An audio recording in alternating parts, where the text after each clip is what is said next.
Boa noite. Vocês estão dormindo já, né? Queria fazer um pedido. Me dê meia hora, não vá embora. Fica aí, tá? Se começar a sair, eu vou chamar pelo nome, tá? Sem pressão nenhuma. É um prazer estar aqui, um privilégio estar aqui nessa noite. Nós fomos conduzidos ainda agora de maneira muito graciosa pelo Senhor, pela vida do pastor Roque Albuquerque. E o propósito desse congresso é, de fato, abençoar vidas através da palavra de Deus. Eu fico muito feliz de ver todos esses jovens aqui, querendo ouvir a palavra de Deus, cantando em unidade, e isso é muito bom. Bem, nos deram a incumbência de dar uma espécie de introdução ao tema, de maneira bem geral. Eu preciso ligar aqui só.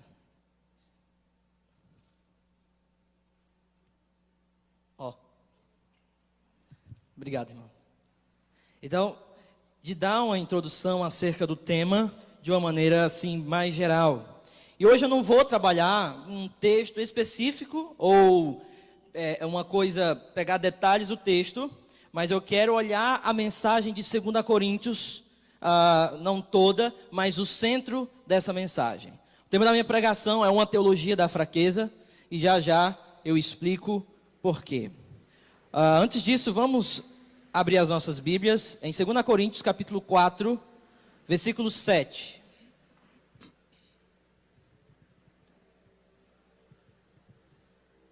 Bem, eu fui apresentado, mas sou casado, minha esposa está em algum lugar. Ali, Bruna. 2 Coríntios, capítulo 4, versículos 7 a 11.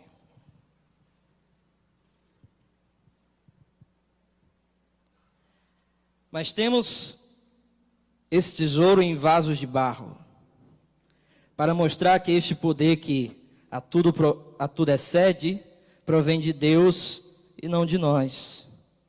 De todos os lados somos pressionados, mas não desanimados. Ficamos perplexos, mas não desesperados. Somos perseguidos, mas não abandonados. Abatidos, mas não destruídos. Trazemos sempre em nosso corpo o morrer de Jesus, para que a vida de Jesus também seja revelada em nosso corpo. Pois nós que estamos vivos, somos sempre entregues à morte por amor a Jesus, para que a sua vida também se manifeste em nosso corpo mortal. Versículo 12. De modo que em nós atua a morte, mas em vocês a vida. Vamos a Deus em oração, feche seus olhos. Deus, muito obrigado por esse momento. Deus, o desafio é muito grande, mas eu sei que o Senhor ama a sua igreja. Então, por amor à tua igreja, Senhor, nos aviva essa noite. Nos aviva para entender o centro e o coração da mensagem dessa carta. Nos dá da tua graça e nos guia, Senhor, nesses próximos minutos. Há uma mensagem que não somente mude a nossa maneira de pensar, mas também molde a nossa própria vida como um todo. Em nome de Jesus, amém. Eu gostaria de começar minha introdução lendo uma frase, ou um pequeno trecho, de um autor conhecido como A.W. Tozer. Ele diz assim: a nova cruz não destrói o pecador, redireciona-o, aparelha-o para um modo de viver mais limpo e mais belo, e poupa o seu respeito próprio. Aquele que é autoafirmativo, ela diz: venha e afirme-se por Cristo. Ao egoísta diz: venha e exalte-se no Senhor. Ao que procura viva emoção diz: venha e goze a vibrante emoção do companheirismo cristão. A mensagem cristã sofre torção na direção da moda em voga para que se torne aceitável ao público. A filosofia que está por trás desse tipo de coisa pode ser sincera, mas sua sinceridade não a faz menos falsa. É falsa porque é cega. Falta-lhe por completo todo o significado da cruz. A antiga cruz é um símbolo de morte. A cruz não fazia acordo, não modificava nada e nada poupava. Eliminava o homem completamente para sempre. Deus oferece vida, não porém uma vida melhorada. A vida que Ele oferece é vida posterior à morte. É vida que se mantém sempre no lado oposto ao da cruz. Quando nós olhamos esse texto, duas coisas ficam bastante claras aqui. A primeira é que Tozer está nos mostrando que a mensagem cristã, de certa forma, nos nossos tempos atuais, tem sofrido uma certa torção. Isso é claro aí no texto. A grande questão é que ele nos mostra que a mensagem da cruz, e o cerne da mensagem da cruz, tem sido suavizada. Ela tem sido modificada para ficar atraente. Aí os irmãos já sabem a história. Igrejas que só querem saber de festas, não tem palavra de Deus, luz alta e tudo aquilo mais. Agora, o ponto de Tozer é que existe uma velha cruz. E essa velha cruz, que ainda que essa velhice não seja para depreciá-la, mas para apontá-la à sua origem, essa velha cruz ela tem uma mensagem bastante clara, que não é uma mensagem ou uma proposta de simplesmente modificar um pouquinho você, de simplesmente lhe dar alguma notícia, alguma coisa nova na sua mente. A velha cruz, segundo o que Tozer nos coloca aqui, e segundo o que foi pregado agora mais recente, no primeiro horário, antes do recreio, né? O que foi pregado é que a cruz, ela nos exige algo, e é justamente não uma vida melhorada, mas uma vida posterior à morte. É uma vida do outro lado da cruz. Agora, ouvindo essas coisas, nós podemos nos perguntar ou olhar essa ideia de estar crucificados com Cristo de uma maneira errada. O que eu penso é que Tozer, nessa frase, coloca e aponta o dedo para aquilo que seria o cerne do que é estar crucificado com Cristo. Tá? Se você está anotando aí, a ideia de crucificados com Cristo na Bíblia, ela tem uma ideia geral de identificação com Cristo. A ideia é que agora um pecador, alguém, está se identificando com Jesus. Ele não apenas ouviu a mensagem da cruz, mas agora ele se identifica com essa mensagem da cruz.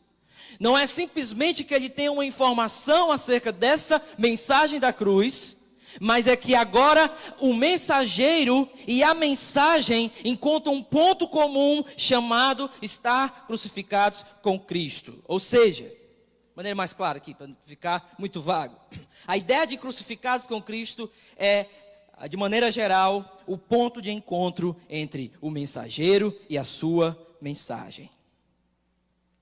Agora, quando a gente escuta isso, nós podemos ter uma tendência de achar o seguinte, que estar crucificado com Cristo agora é uma ideia de que nós viramos super-heróis e de que nós agora estamos preparados para tudo. E de que, de certa forma, agora o nosso cristianismo ficou meio Marvel e ficou meio, sei lá, Vingadores, e nós agora somos super-homens ou somos homens de ferro e tudo mais.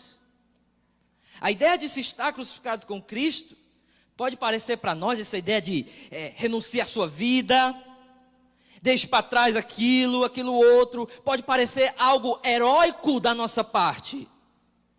Algo que nós podemos conseguir com as nossas próprias forças. Algo que parece que está intrínseco em nós. Crucificados com Cristo, deixe comigo que eu consigo. Mas o problema é que nós sabemos, você sabe, eu sei que dentro de nós existe um fracassado. Existe alguém que não conhece completamente o seu coração, mas entende um pouco do que você é e sabe das suas próprias fraquezas. E sabe muito bem quando você está sozinho e conhece as suas fraquezas.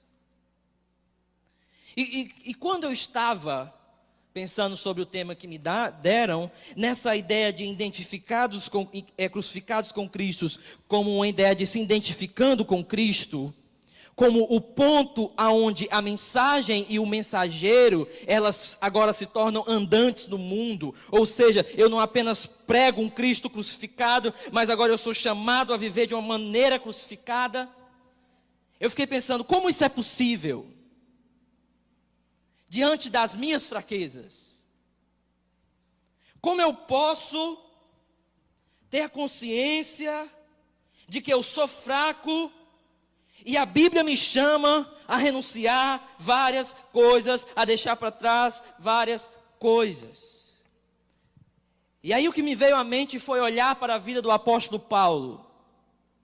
A grande pergunta foi, como o apóstolo Paulo de Romanos vive? Não, eu não disse errado, 2 Coríntios. Eu disse como o apóstolo Paulo de Romanos, aquele que escreveu a carta de Romanos e Gálatas, vive.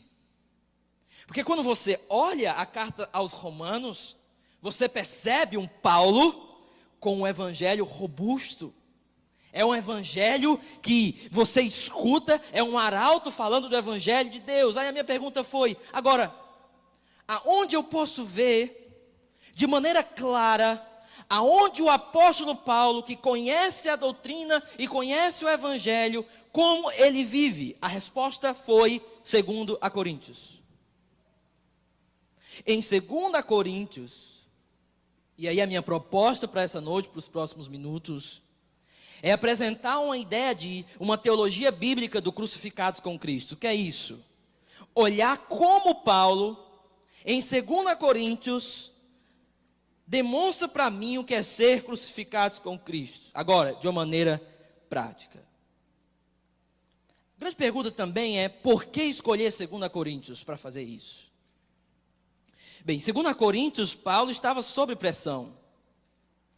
Se nós pegarmos essa carta, se você ler a carta toda, você percebe que existe um Paulo ali completamente dolorido por dentro. Existe um Paulo em 2 Coríntios que você olha aqui e percebe que algo tem um problema entre ele e a igreja dos Coríntios.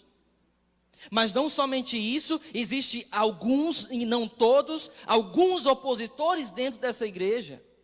Ou achacoalhadores, ou que seja lá como eles chamam, provavelmente pregadores vindo da Palestina, talvez tenham sido renunciados da igreja de Jerusalém, colocados para fora, e esses falsos pregadores foram perturbar Paulo lá em Corinto, ou perturbar a igreja de Corinto. E Paulo, ele está aqui nessa carta completamente abatido, transtornado. No capítulo 6, no versículo 11, ele diz, ó Coríntios, o meu coração está dilatado por vocês. O meu coração está aberto. Essa carta é cheia de um Paulo com a retórica. Ele usa várias estruturas, e é uma carta de um grego refinadíssimo, estruturas complicadíssimas, mas o que dá a entender é que existe uma gama de emoções rondando essa carta. E por que eu estou falando isso? Porque não há lugar melhor para a gente olhar como uma pessoa vive realmente quando ela está sob pressão. Você quer ver quem a pessoa é realmente?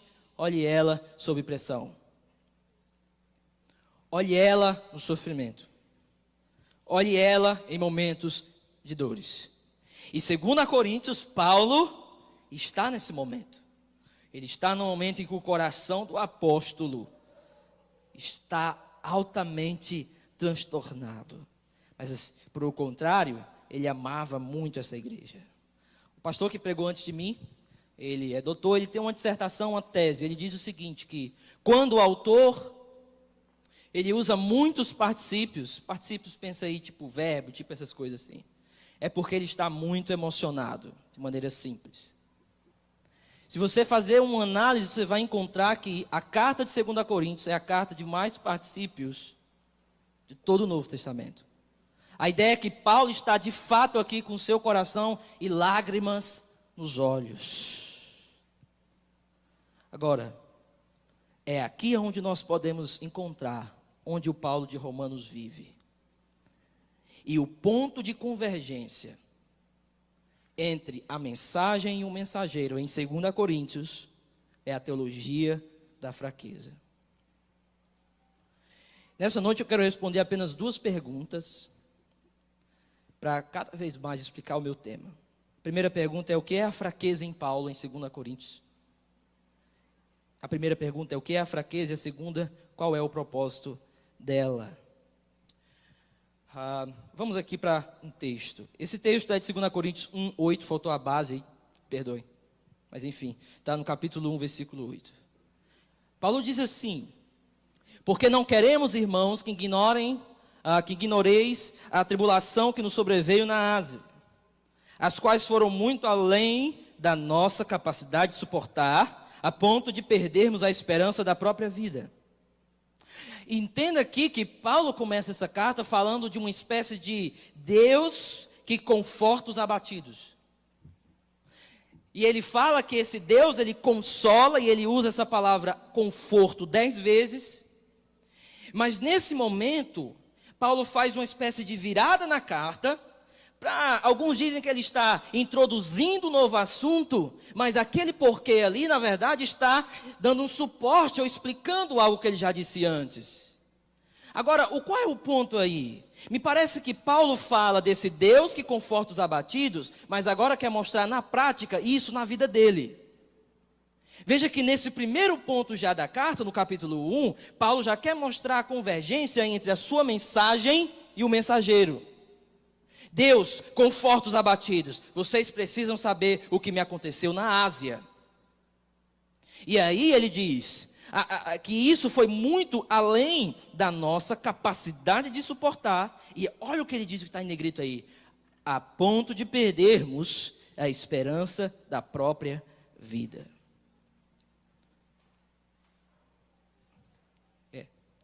De fato, ele continua, já tínhamos sobre nós a sentença de morte, para que não confiássemos em nós mesmos, mas em Deus.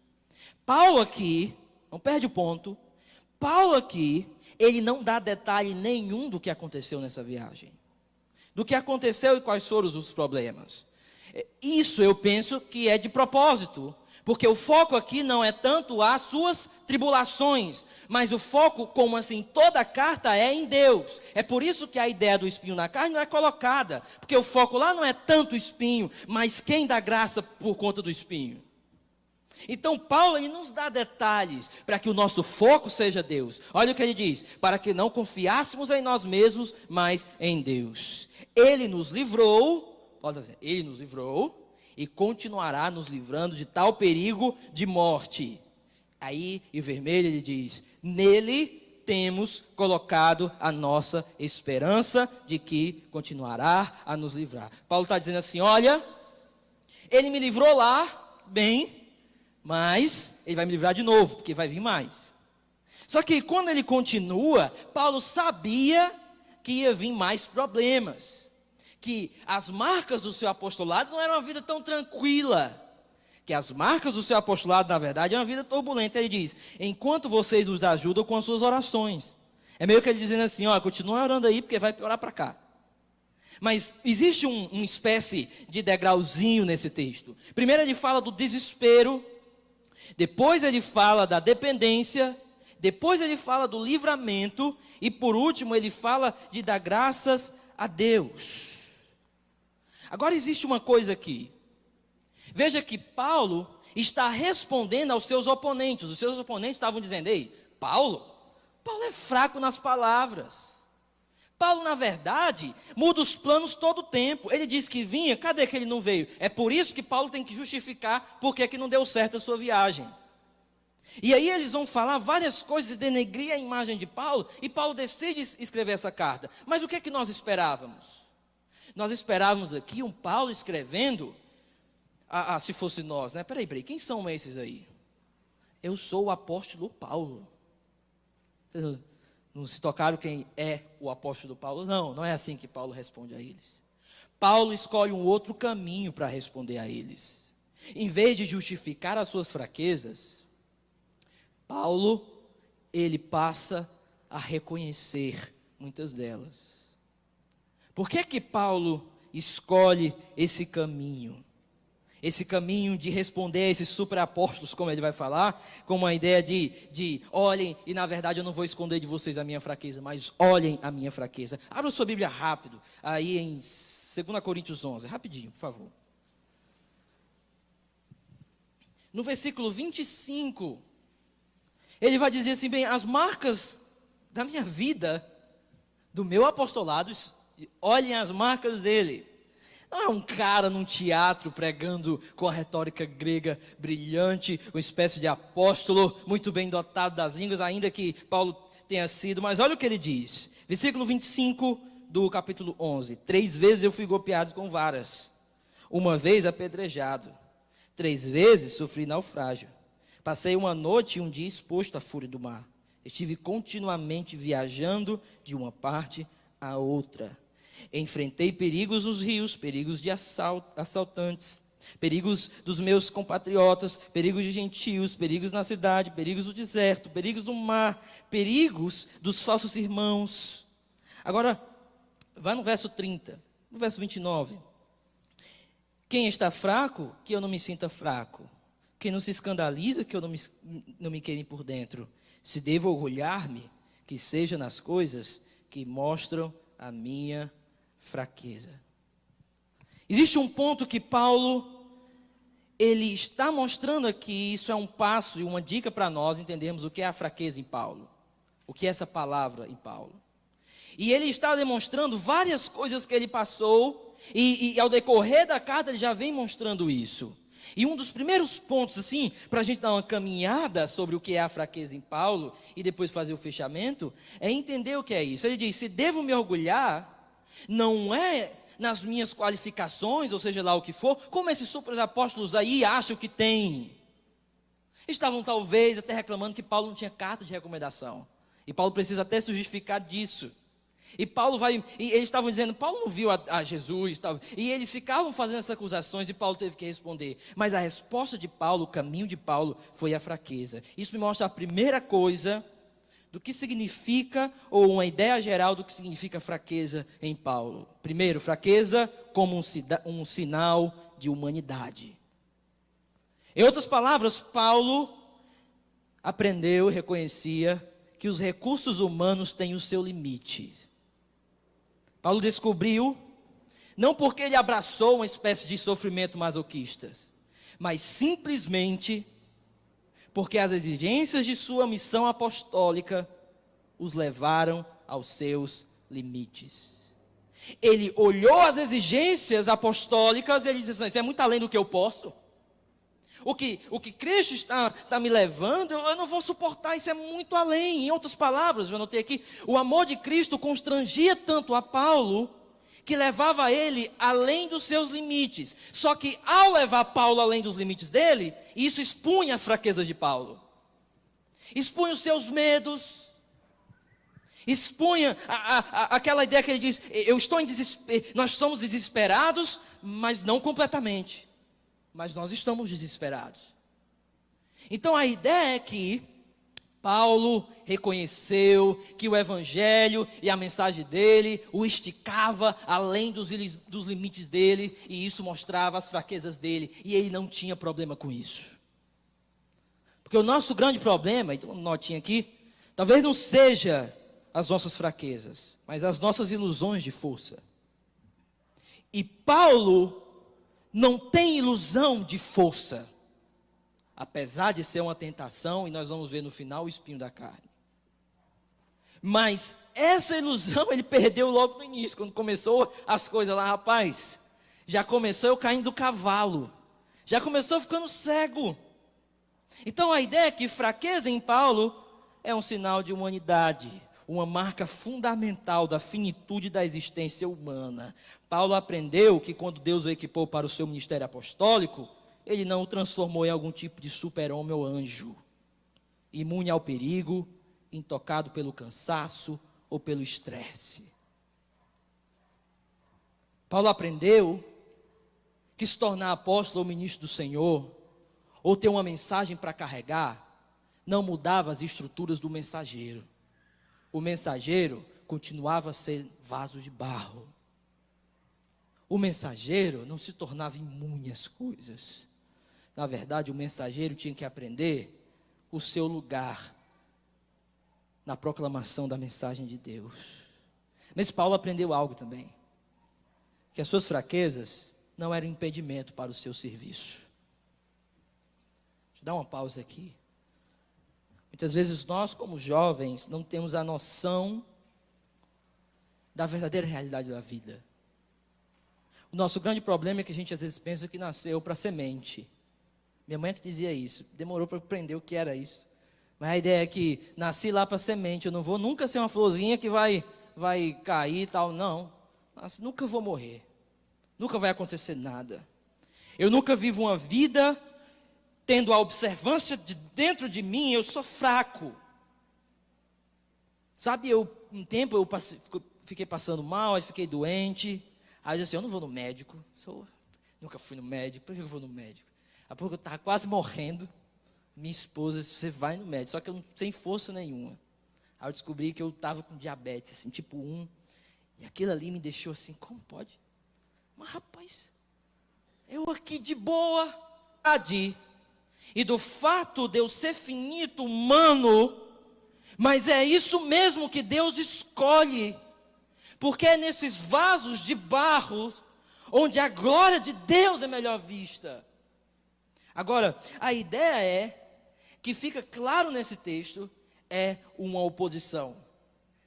E Paulo tinha consciência disso. Eu sou vaso, eu sou pote de barro, eu não sou o tesouro. O tesouro eu carrego. E aí este, levando lá para o anterior, seja o conhecimento da glória de Cristo. Uma ideia que ele carrega. Mas isso não transforma a sua estrutura. Mas também isso não deve levar Paulo ao desespero. Por quê? Porque ele redefine a sua fraqueza como o palco aonde a glória de Deus é revelada.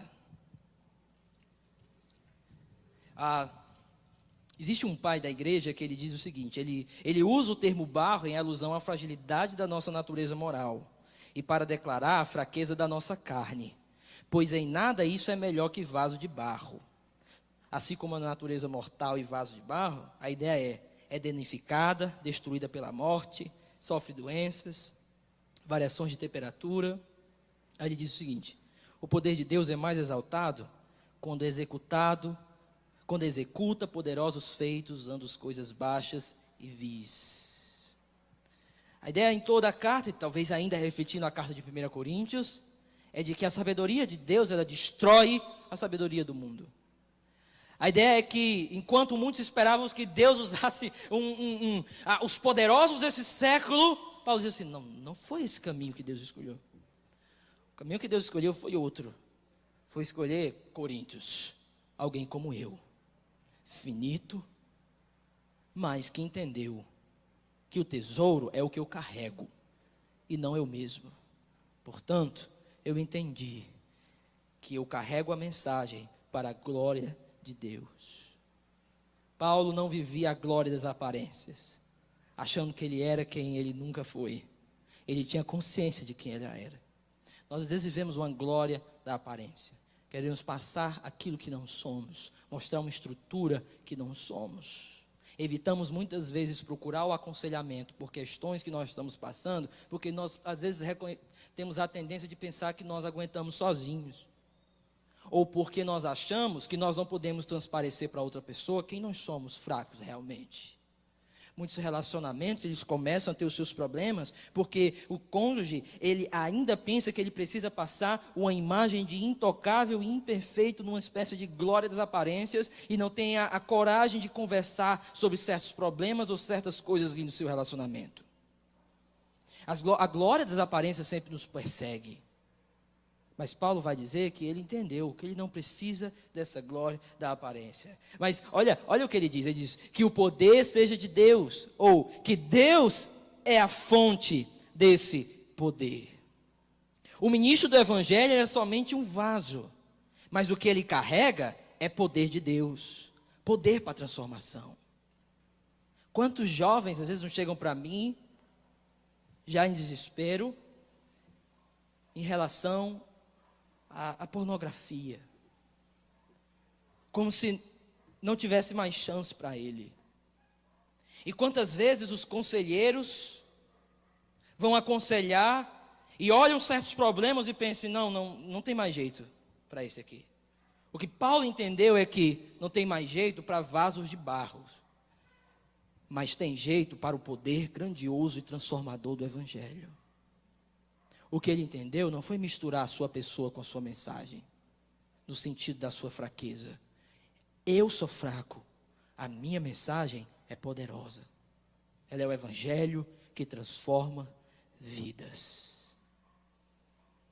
Agora, por que Paulo entendeu que a fraqueza é o palco onde a glória de Deus é revelada? Porque esse é o centro de toda a mensagem do Evangelho e principalmente na pessoa de Cristo. Como foi pregado aqui, a pessoa de Cristo, ele não preferiu os caminhos da glória, mas veio em humildade, em morte. Ele veio numa vida completamente de dores. Mas o que Paulo entende é algo a mais. Que quando ele olha para a cruz, nós vamos ver isso no capítulo 12, ele olha para a cruz e ele diz assim, olha, a mensagem que eu prego demonstra que numa cruz de madeira não foi o fim. E ainda que muitos, ó Coríntios, como eu escrevi na primeira carta, achem que a mensagem da cruz não é nada, deixa eu lhe dizer uma coisa, foi naquela cruz de madeira aonde o poder de Cristo foi revelado. Essa é a mensagem que eu prego. Agora, ele vai além. Se a fraqueza é o palco de Deus na cruz, Paulo aprende a remodelar a sua vida nisso. Ele agora entende e ele linka a sua fraqueza com a cruz. Como Paulo faz isso? Paulo encontrou na mensagem do Cristo morto e crucificado a forma ideal para modelar sua vida e ministérios.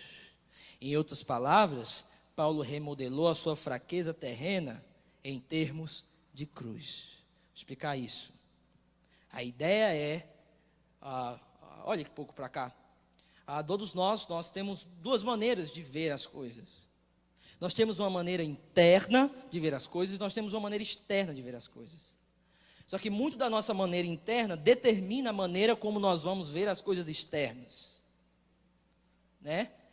Antes de casar, eu não era muito, assim, eu melhorei muito. Mas eu era um cara meio gótico, estava preto, era terrível. Era 50% mais magro do que eu sou hoje. Agora vocês entenderam o drama. A minha esposa me amou. Aí eu fiquei pensando, não, ela não viu nada em mim, deve ser alguma coisa dentro dela. E você, casado, está me escutando, sabe como é a história também. Por quê? Porque muito do que nossa visão interna determina a maneira como nós vemos as coisas externamente. Quando eu digo que Paulo remodelou a sua vida e a sua fraqueza com a fraqueza de Cristo na cruz, é porque agora Paulo passou a ver tudo de duas formas: morte e ressurreição. Morte e ressurreição. Volte para mim, vá ali em 2 Coríntios capítulo 1. Olhe como Paulo remodela a sua vida. E ele passa a ver tudo, não mais com coisas geralmente externas, mas ele agora a remodela de acordo com o seu Cristo. 2 Coríntios, rapidamente. O mesmo texto que nós lemos logo no início. Deixa eu voltar aqui rapidinho. Assim você que está aí quase falecendo no sono, precisa se esforçar muito. Vocês cortam essa parte da gravação, deve ficar feio, né? Sei lá. Olha o que ele diz. Não queremos, irmãos, que ignoreis a tribulação que nos sobreveio na Ásia. Algo normal que veio sobre nós. Porque ele foi muito além, o quê? Da nossa capacidade. Isso expôs a minha fraqueza. De forma que eu perdi a esperança na minha própria vida. Aí os apóstolos, para você, está vendo? Esse apóstolo aí é de Araque. Porque, rapaz, ele teve um probleminha lá.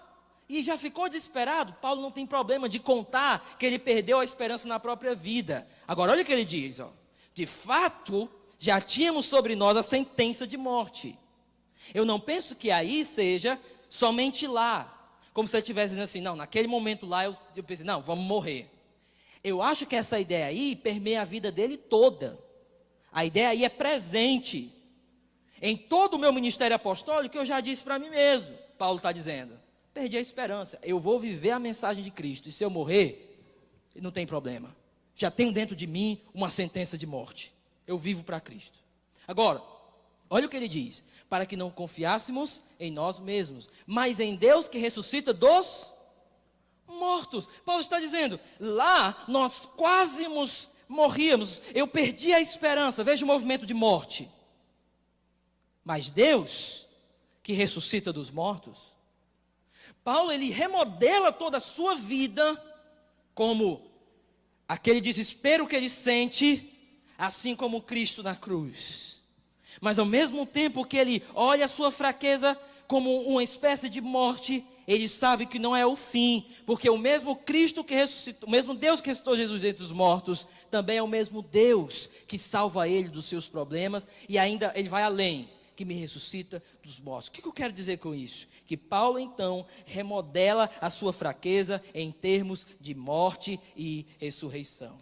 Ser humano então é algo que nos leva à necessidade e nos deixa sujeitos à dor. E Paulo observa o seguinte, eu vou remodelar o meu ministério apostólico com a mesma mensagem de Cristo. Essas palavras, qual é o ponto de convergência entre a mensagem e o mensageiro? Paulo está dizendo assim, é o reconhecimento da minha fraqueza, mas também o procurar remodelar toda a minha vida de acordo com a vida que foi do meu Cristo. Eu não virei super-herói. Eu ainda posso ter os meus Getsêmanes. Paulo roga 3 vezes, parece um Getsêmane de Paulo. Mas só que, naquele Getsêmane de Paulo, Paulo também reconhece o quê? Que são nesses momentos de dor, nos momentos de fraqueza, que acontece o poder da ressurreição. Se você ler essa carta quando chegar em casa, você vai encontrar em quase todos os argumentos de Paulo, morte e ressurreição. Morte e ressurreição. Ele conta as suas experiências apostólicas em termos de morte e ressurreição. Agora, vá comigo nos Paradoxos, capítulo 4, versículo 8.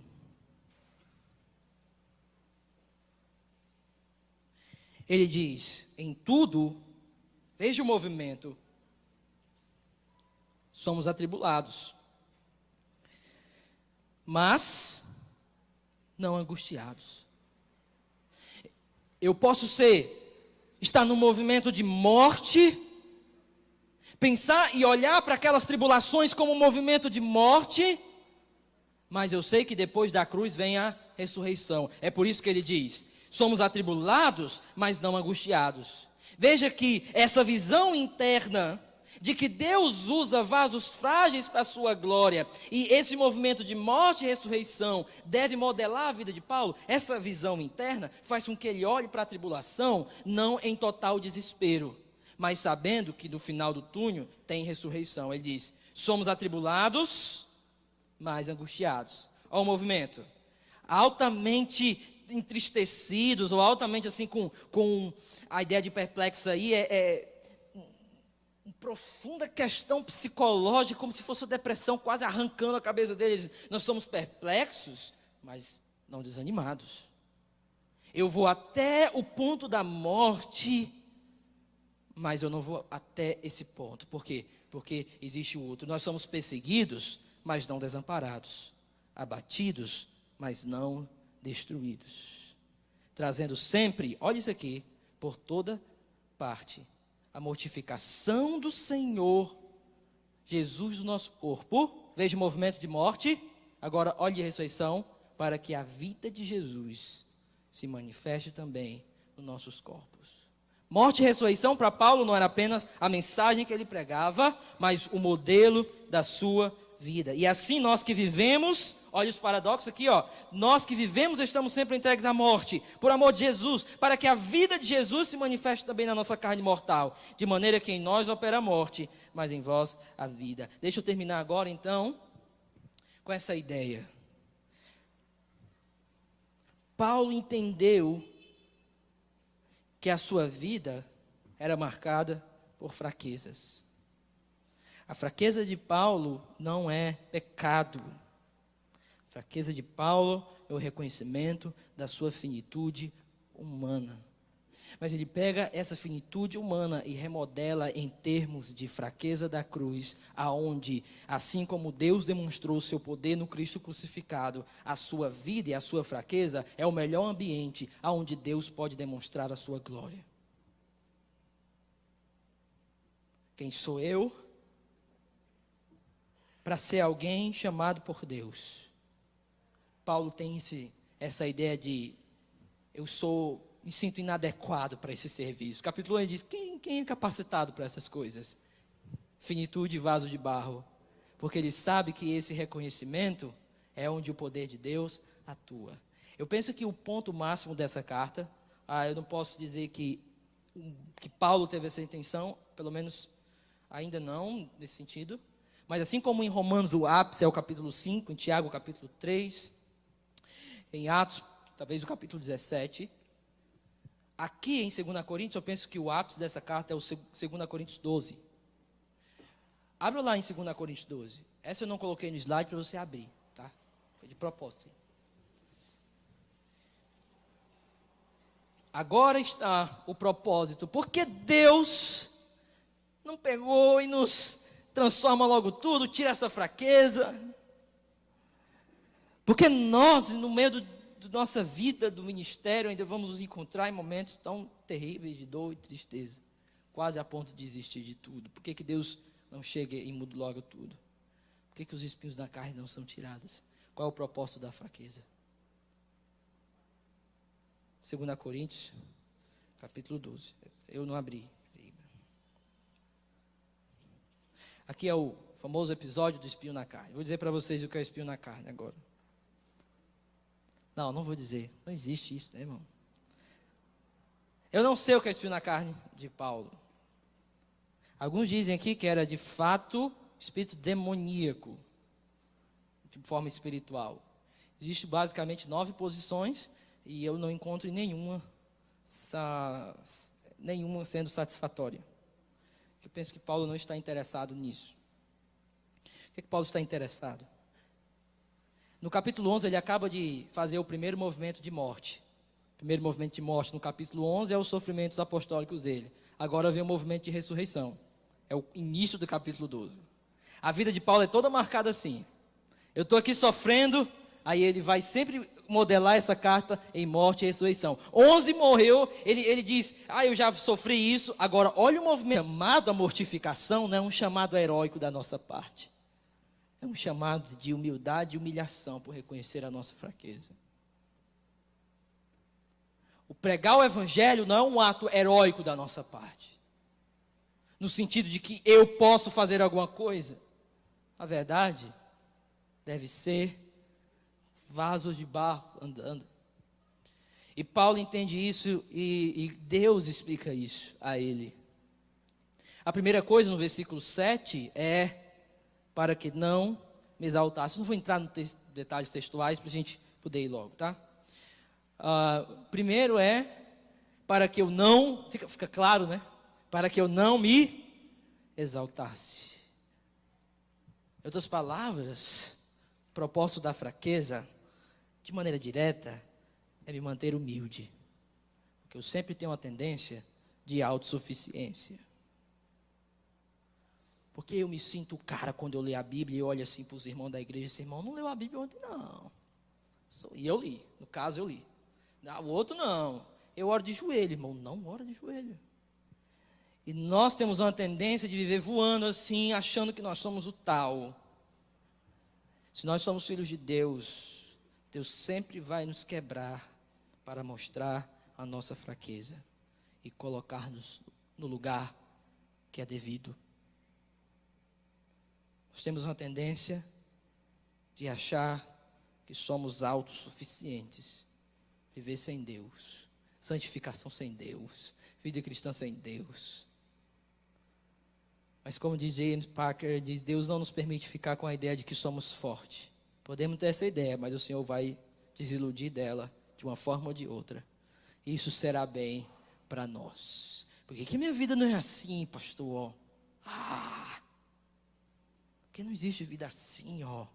A vida do cristão é um movimento de morte e ressurreição. Vem tribulação aqui, mas eu sei que Deus pode me livrar. Vem terríveis coisas aqui, depressões aqui, desesperos de morte, lágrimas podem vir durante a noite, amigos podem nos trair, acusações podem vir. Mas esse é o movimento de morte da vida do cristão. Mas ele não para por aí, tem o movimento da ressurreição. Então, a ideia a primeira coisa é para que não me exaltasse. Ainda se com a Bíblia aberta, olhe, ele diz, por causa das grandezas, foi me dado um espinho na carne. Paulo não pediu esse espinho, foi dado a ele. Paulo não pede a fraqueza. Ele não está vivendo uma vida sadomasoquista ou de coitadismo, para poder se justificar diante dos superapóstolos. Ele não é tipo assim, eu sou coitadinho, Coríntios, me dá atenção, por favor. Não é isso.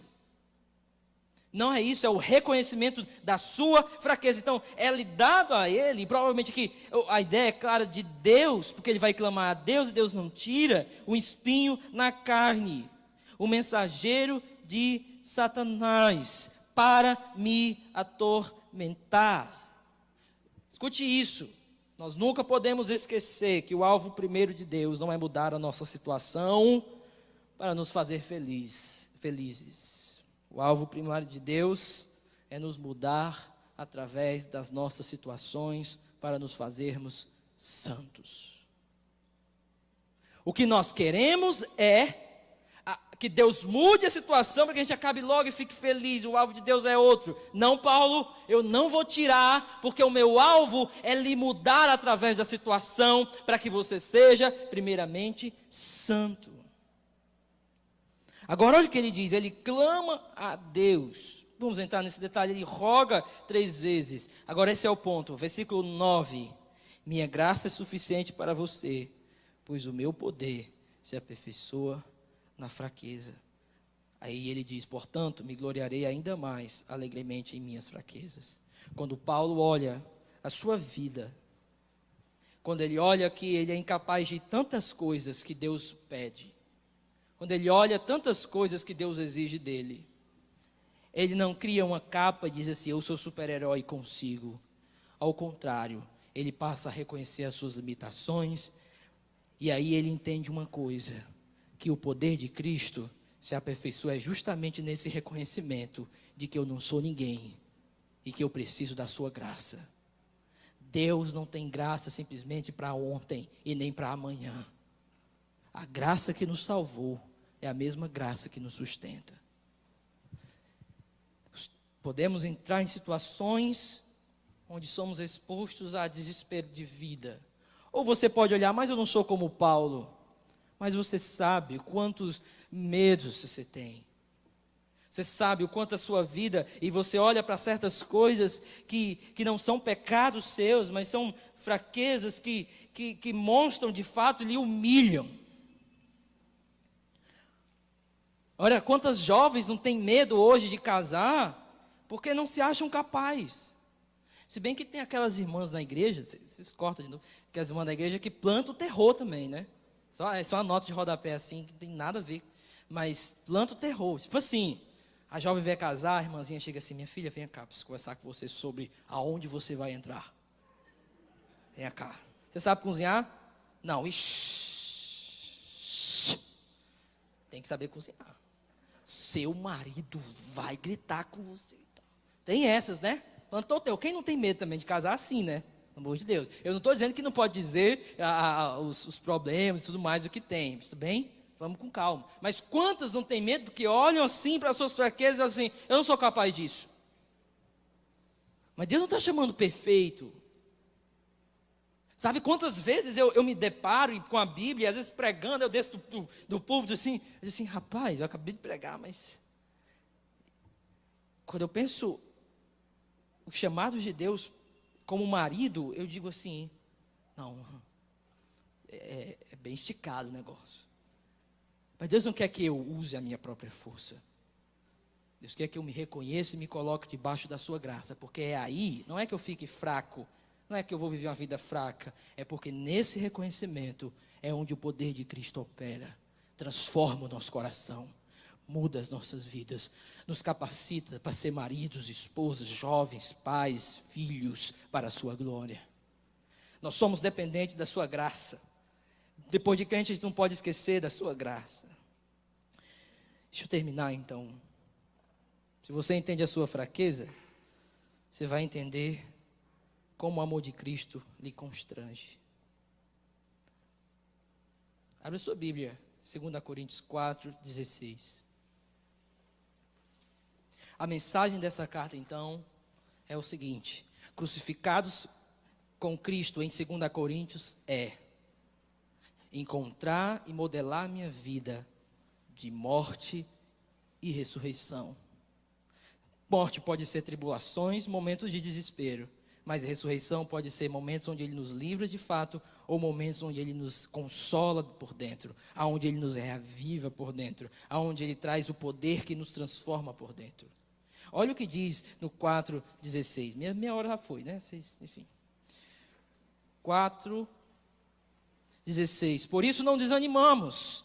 Embora exteriormente estamos a desgastar-nos, interiormente estamos sendo renovados por dia, pois os nossos leves e momentâneas tribulações, o que ele diz? Estão produzindo para nós glória eterna. Se nós reconhecemos as nossas fraquezas, nós vamos celebrar o nosso futuro.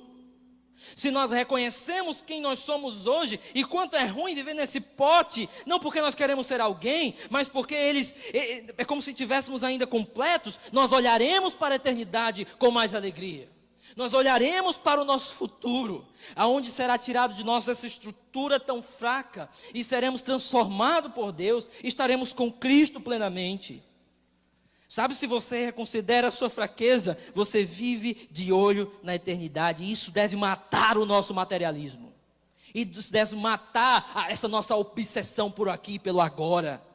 Isso deve nos guiar a olhar muito mais patente para a eternidade. E aí tudo que eu faço para lá, como Paulo diz assim, olha, nosso corpo pode estar assim, nós estamos sendo transformados eternamente. Mas essa leve e momentânea tribulação não se compara com aquilo que nós estamos esperando. Uma vida moldada pela eternidade, ela entrega o presente totalmente a Deus, a missão de Cristo. Há uma vida de morte e ressurreição com Cristo. Mas não só isso. Se você entende a sua fraqueza, então você entende que você é compelido para uma missão muito maior do que você pode. De forma pessoal e de forma global. De forma pessoal, Paulo diz: então nós passamos a viver para aquele que morreu e ressuscitou. Eu não escolho quem eu vou casar ou namorado de acordo com o meu umbigo. Eu escolho de acordo com aquele que morreu e ressuscitou. Eu não tomo certas atitudes simplesmente tendo em vista o meu próprio benefício agora. Eu vivo sempre debaixo do senhorio daquele que morreu e ressuscitou. Agora isso é de maneira pessoal. E de maneira global. Eu não poderia encontrar um bocado de jovens se reunido e não falasse de missões globais para vocês. Paulo entendeu que a sua missão era muito maior do que ele podia.